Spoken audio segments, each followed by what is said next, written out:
এজন্য বেনামাজি যারা হবে, এই বেনামাজির জন্য মৃত্যুর সময় কঠিন 3টা শাস্তি আল্লাহ দিবেন মৃত্যুর সময়। যারা মৃত্যুর সময় মানুষের কাছে থাকেন, দেখে নেবেন, বুঝে নেবেন এটা যে বেনামাজি মৃত্যু হয়। 1 নম্বর হলো তাকে জিল্লাতি এবং অপমানের সাথে মৃত্যু দেওয়া হবে। যে নামাজ পড়বে না, অপমানের সাথে, জিল্লাতের সাথে দেখবেন এমনভাবে মারা যায় যে কল্পনাও করা যায় না, মর্মান্তিকভাবে মারা যায়। এটা কি সম্মানের মারা? একজন মানুষ স্বাভাবিকভাবে মারা যায়, এটা আর খুব জিল্লাতের সাথে। মানুষটার 1 হাত আর এক দেশে, আর এক পা আর এক পুকুরে, এটা কি স্বাভাবিক মৃত্যু না অপমানের মৃত্যু? এটা জিল্লাতের সাথে মৃত্যু।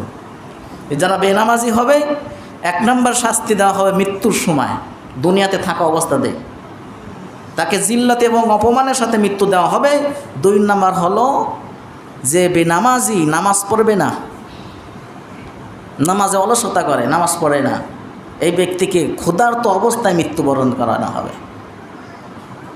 দেখবেন অনেক সময় মানুষ যখন মৃত্যুবরণ করে তার আগ মুহূর্তে বা তার একদিন আগে মনে হয় ওর সামনে যা দেওয়া হবে সব খেয়ে ফেলল, রাক্ষসের মতো খাবার খায়।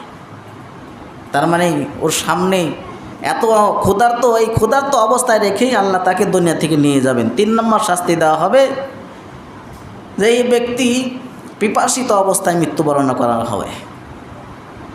তার অনেক পিপাসা লাগবে, ওই মৃত্যু ব্যক্তি যদি তার সামনে যদি সমুদ্রের পানি দেওয়া হয় তাও তার পিপাসা মিটবে না, এমন তো অবস্থায় সে দুনিয়া থেকে বিদায় নেবে।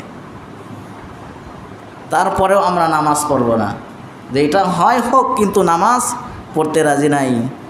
যে সেই বিচারের মতো, যে বিচার মানি কিন্তু তাল গাছ আমার, যদিও দোষ মেনে যায় তারপরে আমার মেনে নিচ্ছি। আরেকটা হলো যা, এটা তো মৃত্যুর আগ মুহূর্তে, মৃত্যু যখন হবে তখন, মৃত্যু হওয়ার পরে যখন গোসল করাবে, জানাজা দিবে, দাফন করবে, এই দাফন করার পরে আবার তাকে 3টা শাস্তি দেওয়া হবে। 3 জন বা 2 জন মানুষ যখন কবরে রেখে আসবে, রেখে আসার সাথে সাথে তার কবরটা সংকীর্ণ হয়ে যাবে।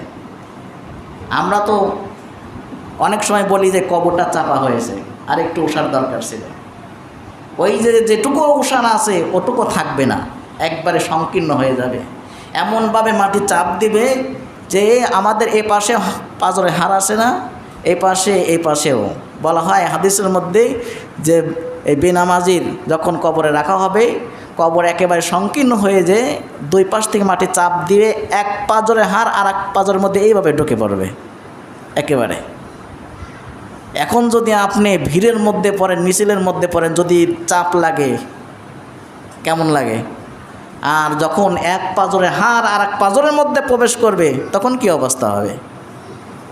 এই হলো 1ম নম্বর শাস্তি কবরে রাখার পরে। 2য় নম্বর শাস্তি হবে তার কবরে আগুন জ্বালিয়ে দেওয়া হবে। বেনামাজের কবরে রাখার পরেই তার কবরে আগুন জ্বালিয়ে দেওয়া হবে। 3 নম্বর, তার কবরে একটা সাপ নিযুক্ত করা হবে। আর এই সাপটা কেমন হবে? তার চোখ হবে আগুনের। যেই সাপের চোখ যদি আগুনের হয় তাহলে তার বিষ কত মারাত্মক। চোখ হবে আপনার আগুনের, এবং আর এই সাপ তার আওয়াজ বা গর্জন দেবে। অনেক সময় যখন বৃষ্টি হয়, বৃষ্টি হওয়ার সময় বজ্রপাত হয় না, যেটাকে আমরা বাংলায় পড়ি ঠাটা পড়ে, কেমন আওয়াজ হয়? এরকম বিকট আওয়াজ দিয়ে সাপ বলতে থাকবে যে হে আল্লাহর বান্দা, তুমি ফজরের নামাজ না পড়ার কারণে, ফজরের নামাজ নষ্ট করে দেওয়ার কারণে আমি তোমাকে জহর পর্যন্ত ধ্বংস করতে থাকব।